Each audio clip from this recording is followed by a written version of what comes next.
Čau! Mani sauc Lauris, un man ļoti patīk lasīt grāmatas.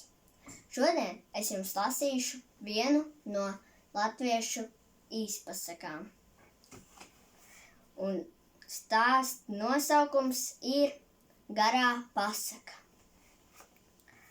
Es jums teikšu jauku, garu pasaku par kungu un aitiņām. Reiz kungs nopirka veselu baru aitiņu un dzina tās pāri pār šauru tiltu. Aitas varēja tikai iet pa vienai. Kamēr tāds bars pāriet, tur aiziet labs laiks. Tādēļ nogaidīsim, kamēr viņas visas pāriet pār šaurajo tiltu, tad stāstīšu pasaku no gala. Ja jums patika mans garais stāsts, spiežiet īkšķi, dalieties ar draugiem un abonējiet. Atā!